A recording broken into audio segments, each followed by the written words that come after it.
4-ാം ദിവസവും 5-ാം ദിവസവും വിളിച്ചത് എന്തിനായിരുന്നു? അന്ന് ചർച്ച നടത്തിയത് എന്തിനായിരുന്നു? ഒരു ജനാധിപത്യപരമായിട്ടുള്ള സമരം നടക്കുമ്പോൾ ആ സമരത്തോടൊരു ജനാധിപത്യ സർക്കാർ ജനാധിപത്യ സമീപനമാണ് സ്വീകരിച്ചിട്ടുള്ളത്. അന്നും വളരെ കൃത്യമായി ഞാൻ പറഞ്ഞല്ലോ, വളരെ കൃത്യമായിട്ട് അവർ വളരെ സന്തോഷത്തോടെയാണ് അന്നത്തെ ചർച്ചയിൽ പങ്കെടുത്തത്. ഞാൻ പറഞ്ഞു ഇന്ന കാര്യങ്ങൾ കേൾക്കണം. നിങ്ങളൊരു പ്രവർത്തന ചരിത്രം പരിശോധിച്ചാൽ ഏത് ഗവൺമെൻറ്റാണ് ഏറ്റവും നന്നായി ചെയ്തിട്ടുള്ളത്, ഏത് ഗവൺമെൻറ്റാണ് അതുകൊണ്ട് ഈ ഗവൺമെൻറ്റിനെ ചെയ്യാൻ കഴിയുള്ളൂ, തീർച്ചയായിട്ടും ചെയ്യും എന്ന നിലപാടെടുത്ത് തന്നെയാണ് മുന്നോട്ട് പോയിട്ടുള്ളത്.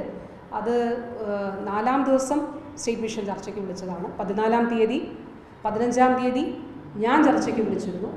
ചർച്ചയ്ക്ക് വിളിച്ചില്ല എന്നുള്ള തെറ്റായ പ്രചരണം നടന്നു. അതൊന്നും സാരമില്ല, അതൊന്നും പ്രശ്നമുള്ളതല്ല, സത്യം മറയ്ക്കാൻ പറ്റില്ലല്ലോ. അപ്പോൾ 15-ാം തീയതി ചർച്ച നടത്തിയിരുന്നു. അതിനുശേഷം വീണ്ടും ഇങ്ങനെ മുന്നോട്ട് പോകുന്ന സാഹചര്യത്തിൽ ആണ് ചർച്ചയ്ക്ക് സ്റ്റേറ്റ് മിഷൻ വിളിച്ചത്. അതിൻ്റെ തുടർച്ചയായിട്ടാണ് ഞാനും ചർച്ചയ്ക്ക് വിളിച്ചത്. വളരെ വിശദമായി ചർച്ച ചെയ്തു. അവരുന്നയിച്ച ഇപ്പോൾ ഒരു PHCയിൽ 25 ദിവസം ആശ വീട്ടിൽ പോകണമെന്ന് പറയുന്നുണ്ട്, വീടുകൾ സന്ദർശിക്കണമെന്ന് പറയുന്നുണ്ടല്ലോ. അങ്ങനെ സ്റ്റേറ്റ് ഗൈഡ് ലൈൻ ഇല്ല. ഏതെങ്കിലും മേഖലയിലോ പ്രദേശത്തോ ഒരു ആരോഗ്യ കേന്ദ്രമൊക്കെ കേന്ദ്രീകരിച്ച് അങ്ങനെ ഉണ്ടെങ്കിൽ പരാതിപ്പെടാൻ പഞ്ചായത്ത് പ്രസിഡന്റ് അധ്യക്ഷനായിട്ടുള്ള സമിതിയുണ്ട്, പഞ്ചായത്ത് തലത്തിലുണ്ട്, ജില്ലാ തലത്തിൽ സമിതിയുണ്ട്, സ്റ്റേറ്റ് തലത്തിലും പരാതിപ്പെടാം. അതാണ് വളരെ കൃത്യമായി പറഞ്ഞത്. ഏതെങ്കിലും തരത്തിൽ ഓവർ ബേർഡൻ ഉണ്ടാകുന്നുണ്ടെങ്കിൽ ദേശീയ ഗൈഡ് ലൈന് വിരുദ്ധമായിട്ടുള്ള ഒരു കാര്യവും നമ്മളിവിടെ ചെയ്യുന്നില്ല.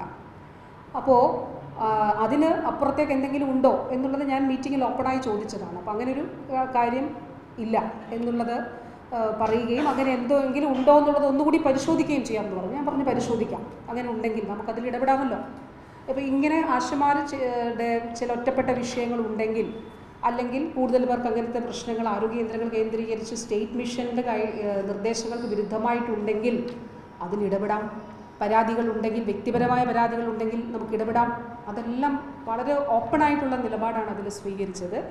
അതങ്ങനെ തന്നെ ആയിരിക്കുകയും ചെയ്യും.